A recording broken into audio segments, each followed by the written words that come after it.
రమ్మగారు ఇవాళ రేపు చూసుకుంటే ఎక్కువగా భార్యాభర్తలు విడిపోతున్న సంఖ్య ఎక్కువగా కనిపిస్తుంది. అంటే కారణం ఏదైనా కావచ్చు, మనం చిన్నగా అనుకోవచ్చు, పెద్దగా అనుకోవచ్చు, వారికే తెలుస్తుంది ఆ విషయం. కాపురాలు కూలిపోతున్నాయి ఒక రకంగా చెప్పాలి అంటే, రకరకాల కారణాలు. కానీ ఇదే కంటిన్యూ అవుతూ అవుతూ ఉంటే నెక్స్ట్ జనరేషన్కి మనం ఏమి ఇస్తాం? అంటే మన సంస్కృతి సాంప్రదాయం ఇవి కూడా ఒకసారి ఆలోచించుకోవాలి కదా. అంటే వాటినే పట్టుకొని వేలాడాలి అని కాదు, కానీ మన కల్చర్ని మనం ముందుకు తీసుకెళ్ళాలి కదా రమ్మగారు. అంటే పెరుగుదల పిల్లల ఎదుగుదలలో వస్తున్న సమస్యలే చేయ ఇవి. బ్యాక్గ్రౌండ్స్ వాళ్ళదో రకం, వీళ్ళదో రకం, వాళ్ళ ఐడియాలజీ వేరు, వీళ్ళ ఐడియాలజీ వేరు. పైగా ఏదైనా తేడా వస్తే డివోర్స్ తీసుకుంటాం అనేది ఒక క్యాజువల్ విషయం అయిపోయింది. అసలు తేడా ఎందుకు రావాలి? ఒకవేళ తేడా ఉన్నా ఒకళ్ళతో ఒకళ్ళు ఎందుకు సర్దుకోకూడదు? ఎందుకు ప్రతి వాళ్ళు సెల్ఫ్కి పెద్ద పీట వేయటం చాలా పెద్ద సమస్య. మగపిల్లలు వాళ్ళ ఐడియాలజీ, వాళ్ళ పార్టీలు, వాళ్ళ ఫ్రెండ్స్, వాళ్ళ అలవాట్లు, వాళ్ళ బిహేవియరు, వాళ్ళు ఏ ఏ పద్ధతిలో ఉండేవాళ్ళు అవి, లేదా ప్రతిదీ అమ్మకి షేర్ చేయటం, తల్లి అడుగుజాడల్లోనే తన జీవితం నడవాలని భావించటం, లేదా స్నేహితులు అడుగుజాడల్లో నడిపించాలని.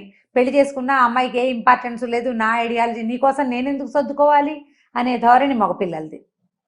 ఆడపిల్లలు ఏవో కలలు, ఊహలు, ఉద్దేశాలు తోటి ఉంటారు. అన్నీ తమ అనుకున్నట్టుగానే తమ జీవితంలో వచ్చిన వస్తువు కొన్నా తమ ఇంట్లో తమ ఐడియానే నడవాలని భావించేది ఆడపిల్లలది, అమ్మాయిల ధోరణి.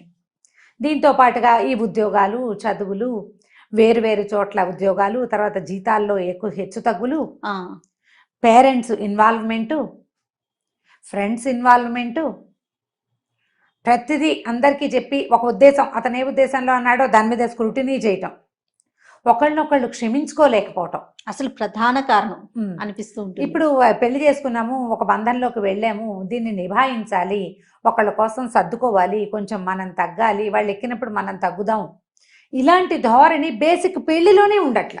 పెళ్లి దగ్గర నుంచి మొదలవుతుంది అంటారా? అప్పుడే ఉండటం లేదు. నీకు మాట్లాడేందుకు చాలా అవకాశం ఉంటే కొంతమంది ఒక్కొక్కళ్ళు ఏం చేస్తున్నారంటే, నా దగ్గర కేసులు వస్తున్నాయి కాబట్టి ఈ పాయింట్లు కొన్ని చెప్తున్నాను. నిశ్చితార్థం అయ్యాక ఈ పెళ్లి లోపల వీళ్ళ తాలూకు భిన్నాభిప్రాయాలు బయటపడిపోతాయి. కొన్ని కుటుంబాల్లో ఏమంటారంటే, ఫలానా రోజు పెళ్లి, ముందు రోజు రాత్రి దాకా టైం తీసుకో, ఆలోచించు, మాట్లాడు, తెలుసుకో, నీకు నచ్చకపోతే పెళ్లికి ఒక రోజు ముందు నువ్వు చెప్పినా నేను క్యాన్సిల్ చేసేస్తా. పేరెంట్స్ ఇట్లా చెప్తున్నారు, నేను నా చెవులతోటి విన్నా ఈ మాటలు. కానీ పెళ్ళి అయ్యాక దాన్ని నిభాయించాలి అని చెప్తారు పేరెంట్స్. కొంతమంది వీళ్ళు ఆలోచించుకుని మాట్లాడుకుని డ్రాప్ అయిపోయిన వాళ్ళు డ్రాప్ అయిపోతున్నారు, ముందుకెళ్ళిన వాళ్ళు వెళ్తారు. ఇంకొంతమంది ఉంటారు, మొదటి రోజు నుంచి అతను వేరు మనం వేరు అని తెలుస్తూనే ఉంటుంది. పేరెంట్స్ ఫీల్ అవుతారని, డబ్బులు ఖర్చు పెట్టేసామని, కార్లు వేయించేసామని, చూద్దాంలే అని, అందరికి చూద్దాంలే అని, పెళ్ళైతే సర్దుకుంటుందని ఎవరికో చెప్తారు. నా బోటి పెద్దమ్మకి పని పాటలేని వాళ్ళకి, వీళ్ళేమో పెళ్ళయ్యాక అన్నీ సర్దుకుంటాయంటారు. పెళ్ళయ్యాక సర్దుకోవట్లే ఇప్పుడు. ఎందుకంటే ఎవరి కోసమైనా సర్దుకోవటము, ఏదైనా సహించటము అనేది అసలు ఇప్పుడు మన చరిత్రలో లేకుండా పోయింది జయ. అలా ఒకటి ఉంటుందని కూడా తెలియట్లేదు జయ. ఇప్పుడు నేను చెప్తానా ఒక ఇంపార్టెంట్ మ్యాటర్ ఒకటి ఇక్కడ చెప్పాలి. ఏదైనా ఒక వీడియో యూట్యూబ్లోనో ఫేస్బుక్లోనో వచ్చిందనుకో, నీకు నచ్చకపోతే నువ్వు దాన్ని తీసేయచ్చు, మన చేతుల్లో ఉంటుంది. కానీ బ్యాడ్ కామెంట్స్ పెడతారు కొంతమంది, చూసావా? వచ్చావా అంటారు, నువ్వు సోది చెప్తున్నావు, నువ్వు సొల్లు చెప్తున్నావు. నిజంగా అందులో విషయం ఉందా లేదో కూడా తెలీదు. అవతల వాళ్ళు, మిగిలిన వాళ్ళంతా అన్ని మంచి కామెంట్లు ఉంటాయి, వీళ్ళు ఒక్కళ్ళు ఒక నెగిటివ్ కామెంట్ పెడతారు. నువ్వు గమనించు. నేను నా సంగతి చెప్పట్లా, జనరల్ గా నేను చూస్తా ఉంటాను, ఇవి కనపడుతూ ఉంటాయి. ఎందుకు ఈ నెగిటివ్ కామెంట్ పెడతారు వాళ్ళు? ఎందుకు సర్దుకోలేకపోతారు? అందరికీ నచ్చింది, నాకు నచ్చంతనాన్ని నేను చెప్పేయాల్సిందే, నేను అనేయాల్సిందే, ఏమైనా సరే నాలో ఉన్న చేదుని నేను బయట పెట్టాల్సిందే. ఇది మాస్ మనస్తత్వంగా ఉంది ఈ రోజున. జనాలు ఫోన్లో అయినా కావచ్చు, నిజ జీవితంలో అయినా కావచ్చు. ఇంకా నేను అనుకుంటూ ఉంటాను, ఒక్కొక్కసారి కామెంట్ అన్న మాట టాపిక్ వచ్చింది కాబట్టి మనకి కనిపించరు, కాబట్టి ఇంకా మనం కనిపించం కాబట్టి వాళ్ళ ఇష్టం వచ్చింది ఒక్కొక్కరు ఒక్కొక్క అభిప్రాయాన్ని వెలిబుచ్చుతారు, గానీ గుడ్ గా కానీ. వీళ్ళు ఇలాంటి మనస్తత్వం ఉన్న వాళ్ళు ఏం చేస్తున్నారో చెప్తాను నేను. పెళ్లిళ్ళు కుదిరిపోతాయా, అప్పుడేం మాట్లాడరు జయ. పెళ్లి అయిపోయాక అబ్బాయికి ఇచ్చారు, వాళ్ళ ఫ్యామిలీ ఇదంటారు. నువ్వు గమనించు, పెళ్లి అయిపోయాకే ఫ్యామిలీ తాలూకు చెడులు ఆడపిల్లలకు కానీ మగపిల్లలకు కానీ తెలుస్తున్నాయి. అవునవును. వీళ్ళు ముందు నుంచి ఇంతే అంటారు చుట్టాలయ్యాక. నువ్వు ముందే చెప్పి తగలబడకూడదు, అది చెప్పరు. పోనీ ఆ చేదుని నువ్వు దాచుకున్నావా, పోనీ పెళ్ళయింది కదా మనకెందుకు అని ఊరుకోరు. ఇదే మనస్తత్వం అన్నమాట. మనకు అవసరం లేదు, నీకు నచ్చకపోతే పక్కకెళ్తావు అన్న ధోరణి ఉండటల్లా. పెళ్ళి అయ్యాక ఒక పెళ్లి సంబంధం కుదిరింది. పెళ్లిలో ఆయన పిల్లాడి తండ్రి తాలూకు అన్నదమ్ములు వాళ్ళు ఎవరు రాలా, కజిన్స్ తక్కువ ఉన్నారు. ఏమిటి ఇది అని వాళ్ళలో వాళ్ళు కొంతమంది మాట్లాడుకుంటే ఏమో మీరు ఎట్టిస్తున్నారో కానీ వీళ్ళకి ముందు నుంచి లేవు. ఎట్టిస్తున్నారు అంటే సూత్రధారణ అవుతుండగా ఎట్టా ఇస్తున్నారు అన్నమాట మాట్లాడతానొచ్చు. నువ్వు ఊరుకోవాలి. పోనీ ఆ మాట్లాడేవాడివి ముందే నీకు తెలిసిన ఫ్రెండ్స్ ఎవరి దగ్గరో చెప్పాలి. అవునవును రమ్మ గారు, చాలా చూస్తుంటాం ఇలాంటివి. మాత్రం ఇవి ఎంత పెద్దవైపోతాయి. వాళ్ళు పెళ్లిలో కూడా చెప్పారు. పెళ్లిలో వాళ్ళ చుట్టాలు వచ్చిన దూరపు చుట్టాలంతా కొంతమంది వచ్చారు, వాళ్ళు చెప్పారు. కొంతమంది దగ్గర వాళ్ళే రాలేదు, వీళ్ళు ఇంతేట. ఇక అది పట్టుకొని పట్టుకుంటారు. మనం ఏదైనా పెళ్లి అరేంజ్డ్ మ్యారేజెస్ లో ఏదైనా పెళ్లి సంబంధాలు కుదుర్చుకుంటున్నప్పుడు వాళ్ళ పేరెంట్స్ వాళ్ళ వ్యవహారం అందరూ వచ్చారా రాలేదా, ఎవరెవరు ఎందుకు వస్తున్నారు ఎందుకు రావట్లేదు, ఇవి కనుక్కోండి. మ్యాట్రిమోనియల్స్ లో కుదుర్చుకుంటాం సంబంధాలు. కానీ నిశ్చార్థాలు అవి పెట్టుకున్నప్పుడు మొత్తం గ్రూప్ అంతా కలుస్తాం కదా, అందరితోటి పరిచయాలు చేసుకోవాలి. ఎవరెవరు ఏమేం చేస్తున్నారో తెలుసుకోండి. పెళ్లిళ్లలో కొన్ని ప్రోగ్రామ్స్ ఉంటాయి ఎదుర్కోలని, తోటలో సంబరమని, పరిచయాలు చేసుకోవటం. ఫ్యామిలీస్ ఒకళ్ళకొకళ్ళు పరిచయం అయ్యేటప్పుడు ఎవరెవరు ఎక్కడెక్కడి వాళ్ళకి ఎంతసేపు ఫోటోలు షూట్లు ఈ గోలే తప్ప మన ఫ్రెండ్స్ని పెళ్ళిళ్ళకి వచ్చి పిలుచుకోవటము, మన గ్రాండియర్ చూపించుకోవటం గోల కాకుండా పెళ్లి సంబంధం చేసుకుంటున్నప్పుడు ఒకళ్ళతో ఒకళ్ళు పరిచయాలు, వాళ్ళ మనస్తత్వాలు, వాటిని తెలుసుకునే ప్రయత్నం చేయాలి. దీంతో పాటు ఇప్పుడు లవ్ మ్యారేజెస్ కూడా ఫెయిల్ అవుతున్నాయి కదా, దాంట్లో ఎప్పుడు పెళ్లి చూపులు అప్పుడే చేయాలంటారా, లేకపోతే పెళ్లి కుదుర్చుకుంటారు కదమ్మా, తాంబూలాలు చేసుకోనప్పుడైనా కనీసం టైం పెళ్లిలో కలిసిన ఉపయోగం ఏముంది ఉపయోగం? పెళ్లికి ముందే మనం ఏ తాంబూలాలో పుచ్చుకుంటాం. ఇప్పుడంతా ప్రతిదీ ఫంక్షనే కదా జయ. కానీ రమ్మగారు మేకప్లకి, మీరు అన్నట్లుగా కాస్ట్యూమ్స్ కి, మన ఆడంబరాలకి చూపిస్తున్న టైం గాని, ఆ విలువ గాని, శ్రద్ధ గాని, సరే వాళ్ళు వస్తున్నారు కదా, వాళ్ళు ఎవరు, వాళ్ళ ఫ్యామిలీస్ ఏంటి, అస్సలు లేదండి. కరెక్ట్ అండి, ఈ పాయింట్ మాత్రం కొంచెం ఆలోచించండి. ఈ రోజున ఆలోచించాలి మనం.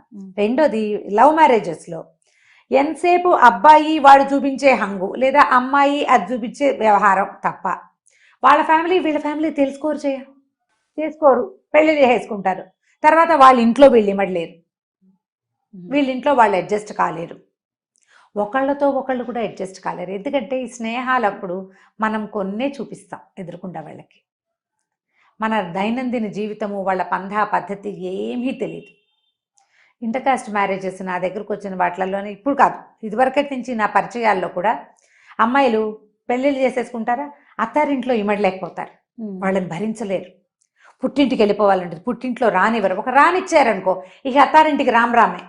ఆ అత్తారింట్లో అబ్బాయినే తను ప్రేమించి పెళ్లి చేసుకున్నాను, వాళ్ళింట్లో వాడు ఆ అన్నం తినే పెరిగాడు, వాళ్ళవే సంస్కారాలు, అవే పోలికలు నీ పిల్లలకి వస్తాయి అనేది దృష్టిలో ఉండదు. వాళ్ళ పద్ధతులు బాగోవు. మరి వీడెలా నచ్చాడు నీకు? ఆ పిల్లాడు కుర్రాన్ని చూసే కదా చేసుకుంటువి. 7-10 సంవత్సరాల స్నేహం, ప్రేమ, పెళ్ళి, తర్వాత వాళ్ళ మొహం గిట్టదు, వాళ్ళ పిచ్చి పద్ధతులు. అప్పుడు ఏం చేస్తాం మనం? మన పుట్టింటి పద్ధతులను ఇంప్లిమెంట్ చేస్తాం. ఇవన్నీ బ్యాడ్ ప్రాక్టీస్లే చేయాలి. మనం పోని ప్రేమించి పెళ్లి చేసుకుంటే దిద్దాగా దాని మీద నిలబడలేకపోతాం. అరేంజ్డ్ మ్యారేజ్ ఇన్ని ఆలోచించి చూసి కుదుర్చుకున్న పెళ్లి మీద నిలబడలేకపోతాం. దీంతో పాటు వీళ్ళ పర్సనల్ ప్రాబ్లమ్స్, అబ్బాయికి డిజబిలిటీయో, అమ్మాయికి ఇంకేదైనా వ్యవహారమో, ఈ అమ్మాయికి ఆరోగ్యం లేకపోవటమో, అతనికి ఆరోగ్యం లేకపోవటమో, ఏవైనా మానసిక సమస్యలో, ఒకళ్ళతో ఒకళ్ళు ఎమికబుల్గా సర్దుకోలేకపోవటమో, ఏదైనా గైనిక్ ప్రాబ్లం కావచ్చు, ఏదైనా మెడికల్ ప్రాబ్లం కావచ్చు. వీటితోటి డివోర్స్ అంటే పోనీ అది ఓకే. మీరు ఇవన్నీ చూసుకుని ఒకళ్ళనొకళ్ళు ప్రేమించుకుని 10 ఏళ్ళు 15 ఏళ్ళు కలిసి ఉండి కూడా డివోర్స్ అందరూ లీగల్గా ఏం వెళ్ళటలా, వాళ్ళ ఇళ్లలో వాళ్ళు వీళ్ళ ఇళ్లలో వీళ్ళు ఉండిపోతూ ఉంటారు. దీంతో ఇంకొక సమస్య ఏంటంటే స్నేహాలు, ఆడకి మొగ్గకి కూడా చెడు స్నేహాలు. భర్తలతోటి ఎదురుగుండానే ఉండి వీళ్ళు ఎవరికో మెసేజ్ పెడతారు, వాళ్ళు వీళ్ళు మాట్లాడుకుంటూ ఉంటారు. భర్తలు చేస్తారు అదే పని, వాళ్ళు చేస్తారు. అన్నిట్లలో చాలా మంది సర్దుకుంటారు జయ, ఆడవాళ్ళు సర్దుకుంటారు. 80% ఆడవాళ్ళు పోటాడి తిట్టి ఏడ్చి గొడవ చేసి తర్వాత మళ్ళీ పిల్లల కోసమో వాళ్ళ కోసమో ఈ మొగుడిని వదలలేని ఒక మనోదౌర్బల్యం ఆ ప్రేమలతోటి అనుకుని వదిలేసి అంతే చచ్చినట్టు ఊరుకుంటారు. మగవాళ్ళు సర్దుకునే వాళ్ళు కూడా పర్సంటేజ్ ఉంది, ఉంటారా రమ్మగారు? ఉన్నారు డెఫినెట్గా. ఉమ్. ఆడవాళ్ళల్లో ఉన్న ఇలాంటి పంథ ఏదైనా ఉంటే సర్దుకుంటారు, బయటకు కూడా రాదు, కలిసే ఉంటారు, ఎట్లాగొట్లా ఒక మాదిరిగా కలుపుకుని అట్లా అట్లా బండి నడిపించుకుంటూ ఉంటారు. ఏదో సందర్భాల్లో మాట్లాడుకుని సారీలు చెప్పుకుని కొంచెం సర్దుకుంటారు. ఇవేవి కుదరనివి. వీళ్ళు ఎవరికైనా చెప్తే వాళ్ళు బయట వాళ్ళు వీళ్ళిద్దరూ కూర్చుని మాట్లాడుకుంటే సరిపోయే విషయాలకి మిగిలిన వాళ్ళంతా మాట్లాడతారు, గుంపునంతా పోగు పోగు చేస్తారు. ఇటు ఫ్రెండ్స్, వాటి చుట్టాలు, మావయ్యలు, బాబాయిలు, వీళ్ళు. ఇది కాకుండా ఆడామొగల్లో విపరీతమైన సెల్ఫిష్నెస్. నాకు ఒక అలవాటు, నువ్వు వచ్చినా సరే నేను ఇలాగే ఉంటా అంటాం. భార్య కోసం అతను ఏమీ మారడు, అతను ఏది సర్దుకోడు. నేను ముందు నుంచి ఇలాగే ఉన్నా, నేను ఇలాగే ఉంటానంటాడు. ఇదొక బ్యాడ్ ప్రాక్టీస్. నువ్వు పెళ్లి చేసుకున్నావు, ఒక కొత్త వ్యక్తిని తెచ్చావు, ఒత్తిగా వ్యక్తిగా ఉండిపోదు కదా, అదే నీ జీవితం కాదు. రేపొద్దున నీకు పిల్లలు పుడితే ఆ పిల్లలు నీ ఇల్లు వాకిలి నీ సంసారాన్ని ముందుకు తీసుకెళ్తుంది కాదు. ఆడపిల్లల కోసం మగవాళ్ళు తగ్గిన సంసారాలు ఎక్కువ కాలం నిలబడతాయి. కొంచెం తగ్గాలి, బాగా తగ్గమని నేను చెప్పటం లేదు, అది కరెక్ట్ కాదు, అది మ్యాచింగ్ కూడా కుదరదు. ఇప్పుడు అమ్మాయి ఇక్కడ, అబ్బాయి ఇంత పొడుగున్నారనుకో, ఈ అమ్మాయి కొంచెం కాళ్ళు ఎత్తాలి, అబ్బాయి కొంచెం తలదించాలి కదా, అప్పుడు కదా ఇవి రెండు కలిసి మొహాలు కలవాలంటే ఏం చేయాలి? ఒకళ్ళ మొహాల్లో ఒకళ్ళు చూసుకోవాలంటే వాడు తలకాయ దించాలి, ఈ పిల్ల కొంచెం కాళ్ళు పైకెత్తాలి. ఇది తప్పదు కదా. మొత్తం వ్యవహారం అంతా దీంట్లోనే ఉంది, వాడు వంగటంలో, ఈ అమ్మాయి సాగటంలో. లేదా ఆడపిల్లే మంచి తెలివైందనుకో, అబ్బాయి కొంచెం సామాన్యమైన వాడు, ఈ అమ్మాయి తగ్గి మొగుడితోటి ఎమికబుల్గా సర్దుకుంటే తెలివి తక్కువ వాళ్ళు. వీళ్ళలో ఏంటంటే కొంచెం పెంపకాల్లో లోపాలు, తల్లులు విపరీతంగా ఇన్వాల్వ్ అయిపోవటము అన్నిటికీ, ప్రతి విషయం ఆ ప్రతిదీ వాళ్ళు ఒప్పుకోవాలి. తిండి పెట్టడం దగ్గర నుంచి, ఏం వండి పెట్టారు, ఏం వేసుకుంటున్నారు, ఎవరింటికి వెళ్తున్నారు, ఎక్కడికి వెళ్తున్నారు, ఎవరిని కలుస్తున్నారు, ఇలాంటివన్నీ కూడా వీళ్ళు ఇన్వాల్వ్ అవుతారు. కొంచెం తగ్గితే వీళ్ళు కూడా బాగుంటుంది. ఎప్పుడైనా సరే పెళ్ళి అంటే అడ్జస్ట్మెంట్, దానికి వడంబడితేనే మన పెళ్ళి సజావుగా ముందుకెళ్తుంది. కొన్నాళ్ళు కలిసి ఉండి విడిపోవటానికి మనది ఇండియా కదా. పైగా పెళ్ళిళ్ళు అయిపోయి కొంతకాలం కలిసి ఉన్నాక మీ ఇద్దరికి గుర్తులుగా కొంతమంది సంతానం మిగిలిపోతారా? ఈ పిల్లల భవిష్యత్తుని ఏం చెయ్యాలి? వాళ్ళ కోసం మేము బతుకున్నంత కాలం భరించాలా అమ్మా అని అడుగుతారు. వెంటనే ప్రశ్న అదే, భరించొద్దు, అవతల వాళ్ళతో మాట్లాడండి. ఈ రోజులు మాట్లాడుకునే రోజులు కదా, మాట్లాడుకుని సవరించుకుని సర్దుకుని ఒకళ్ళతో ఒకళ్ళు వాళ్ళంతటి వాళ్ళే కూర్చొని మాట్లాడుకోవాలి. కొంతమంది మాట్లాడిన వాళ్ళు వినరండి అని చెప్తూ ఉంటారు. వినని వాడిని విడిగా పెట్టమని శాస్త్రం, వినపోతే వదిలేయటమే వాళ్ళని, పోతే పోయాడని, లేదా అమ్మాయి పోతే పోయిందని వదిలిపెట్టేయాలి. ఇప్పుడు ఏమవుతుందంటే తెగేదాకా లాక్కుంటున్నాం, లాగేస్తాం తెంపేస్తాము. ఎన్ని పెళ్ళిళ్ళు చేసుకుంటాం దేనికి వెనుకాడట్లేదండి. ఒక ముడి వేద్దాం, దానికి ప్యాచ్ చేద్దాం, అసలు ఆలోచనే రావట్లేదు. ఎందుకంటే ప్యాచ్ చేసుకుందామని వాళ్ళిద్దరు అనుకోవాలి కదా జయ. మొదట ఇతరులు చెప్పినా కూడా పోన్లే నేనే సర్దుకుంటాను, సరే కొంచెం ఫార్వర్డ్ గా ఉన్న ఫ్యామిలీస్ లో ఎక్కువ జరుగుతుందని అనిపిస్తుంది రమ్మగారు నాకు. అంటే వెల్ సెటిల్డ్ గా ఉంటారు, ఒకరితో ఒకరికి అవసరం లేకపోయి ఉండొచ్చు. అంటే ఫైనాన్షియల్ గా నేను అనేది ఆర్థిక ఇబ్బందులు ఇలాంటివి లేని ఫ్యామిలీస్ లో విడిపోవటానికి కొంచెం ఎక్కువగా మొగ్గు చూపుతుంటారు అనిపిస్తుందా? అక్కడ కూడా సర్దుకుంటున్న సంసారాలు లేవని మనం అనుకోగలమా? అస్సలు అనుకోవటానికి. అంటే మనం విడిపోతున్న వారి గురించి మాట్లాడుతున్నాం కాబట్టి ఆ టాపిక్ మాట్లాడుతున్నాను. అక్కడ సర్దుకునే వాళ్ళు, ఒకళ్ళనొకళ్ళు భరించి ఊరుకునే వాళ్ళు, ఏదో ఒక బలహీన క్షణంలో వెళ్ళిపోదాం అనిపిస్తుంది జయ. అప్పుడు మిగిలిన వాళ్ళు సపోర్ట్ చేశారనుకో, ఫ్యామిలీ తెగేదాకా వెళ్ళిపోతుంది. ఫ్యామిలీ కొంచెం మధ్యలో మాట్లాడుకుని ట్రై చేస్తే ఏమైనా కొంచెం అవకాశాలు. ఒక్కోసారి ఏమవుతుందంటే ఆడపిల్ల వాళ్ళు సర్దుదామని ట్రై చేసినా మగపిల్ల వాళ్ళు ఒప్పుకోకపోవచ్చు, వాళ్ళు ఊరుకున్నా వీళ్ళు ఊరుకోకపోవచ్చు, ఇద్దరు అన్ని వైపులా ఉండాలి రమ్మగారు. మనం ఒకటి రీజన్ అనుకోవటానికి లేదు. మనం పెళ్లి చేసుకునేటప్పుడే ఇందులో ఉన్న 50% రిస్క్ని యాక్సెప్ట్ చేసి దానికి రెడీ అయ్యి దిగితే ఈ బంధాలు శాశ్వతంగా, వివాహ బంధం సరిగ్గా నిలుస్తుంది. నువ్వు మిగిలిన విషయాలుగా ఆలోచించిన దాంట్లో కనీసం 50% టైం అయినా దీనికి పెడితే అప్పుడు సరిగ్గా కుదురుతుంది. మేము ఈ మధ్య ఫోటోషూట్లు అవి చేసిన జంటలు కూడా విడిపోతున్నాయి, కొన్ని అవి వింటున్నాం. అలాగే కూడా జరుగుతోంది. ఆ ఫోటోషూట్లు అవన్నీ ఎలా అయిపోయినాయంటే పెద్ద పెద్ద సినిమా వాళ్ళు చేసుకునే వాళ్ళు, తర్వాత సెలబ్రిటీలోకి వచ్చి, తర్వాత కొంచెం బాగా డబ్బులున్న కుటుంబాలు, తర్వాత ఇప్పుడు అందరూ ప్రతి వాళ్ళు ఒక కెమెరామెన్ పెట్టి ఒక ఫోటోషూట్ పెట్టుకుంటూ ఉంటాం. అలాగే డివోర్స్ కూడా ముందు ఇంగ్లీష్ వాళ్ళ గురించే మాట్లాడుకునేవాళ్ళం. ఆవిడెవరో 7 పెళ్లిళ్ళు చేస్తుందని మా చిన్నప్పుడు ఎప్పుడు పేపర్లో చూస్తుండేవాళ్ళు. తర్వాత అది హిందీ సినిమాల వాళ్ళలోకి వచ్చింది. తర్వాత ఇంకా అట్లా టీవీలోకి, ఆ తర్వాత సెలబ్రిటీ థింగ్స్, వాళ్ళ పిల్లలు, అక్కడి నుంచి మామూలు నార్మల్ అయిపోయిందండి. చాలా కామన్. పెళ్లి అనే విషయం ఎంత కామన్ అయిందో అన్ని అంతే. మనం అది కూడా కాపీ చేస్తున్నాం. అది కూడా కామన్ అయిపోతుంది.